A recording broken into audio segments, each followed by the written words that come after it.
Hey everybody, I am TinTim. That is T-I-N as in National Agenda. T-I-M as in Medicare. I am America's first drag queen public intellectual, aka the Cornell motherfucking West of Drag, coming to you each week with my thoughts on the most recently aired episode of RuPaul's Drag Race Season 1, aka the last season. So, episode 2... the girl group episode, this one always makes me very sad because it is the last we see of one of my all-time favorite queens, Ms. Tammie Brown, who I think is one of the most unusual, one of the most distinctive, both in terms of her look and her personality and the, kind of oddball performances she does. And I would have liked to have gotten to see a lot more of her on the show and see what she would do and what she would bring to it. Unfortunately, she's such an eccentric, it seems to tend not to blend well with, the mandates of a reality television show competition. Even on All-Stars, where I felt like she got to show a little bit more of herself and, maybe gain a little bit more of an audience, she was still gone pretty quick. So, she tends to be a number 2 leaver, unfortunately.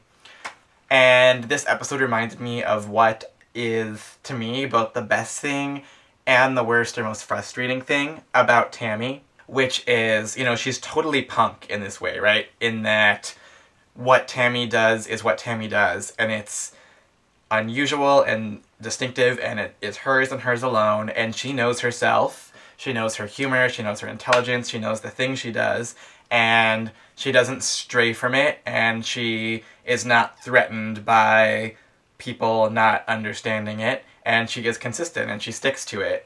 The downside of it is that she refuses to do anything that is outside of that mode, and, I just think that she is such a fascinating character and such a creative force that I've always thought it would be really interesting to see what she would come up with. If she did challenge herself outside that comfort zone, how could she take something like a Destiny's Child or a Michelle Williams song and deliver it in a Tammie Brown way that was Tammie Brown distinctive, and what does that do that's, how would that create something totally new that's unexpected that we've never seen before? And I've always been a little disappointed that both times she's been on the show, for the season 1 that we've just watched, as well as the All-Star season, that she didn't kind of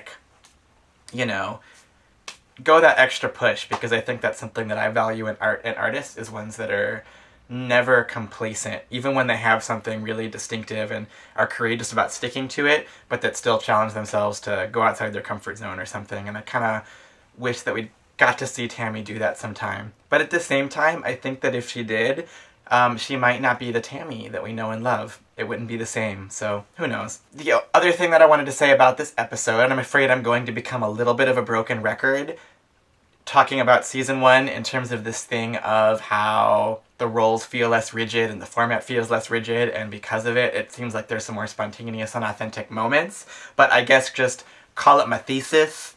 But I felt that again very much in this episode. The tension and drama that resulted from working on the girl group challenge, to me, felt very organic and in the moment, and what would really actually happen if you were trying to do a creative group process together, strong personalities, strong artists trying to work together and figure out how to do that. They didn't have to invent or manufacture or play up drama. It was just the drama of queens in a room making stuff and having to make stuff as a team.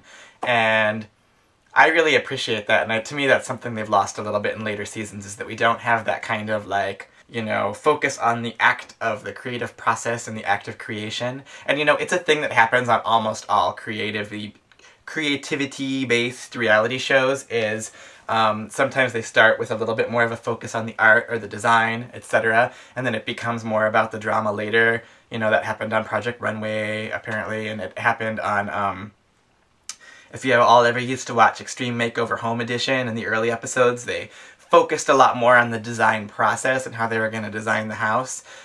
Whether it's true or not, it seems like there's this perception that the big, more mass or mainstream audience is less interested in the mechanics of how the stuff gets made, and more interested in how the personalities clash and what happens afterward. But in season 1, I feel like we really get to see them just coming to that process as they would, not knowing what this show is going to be, not having anything in their head about what they're supposed to do, and all of the drama that results from being in the intensity of the situation and from, you know, making drag together and having to, you know, butt heads creatively, which is interesting, because to me it's like, then it's all about the art and the creative process and the group work and how challenging that really is, right? So that is all I have for you this week. Look forward to talking to you again next week. Much love for you all. Mwah.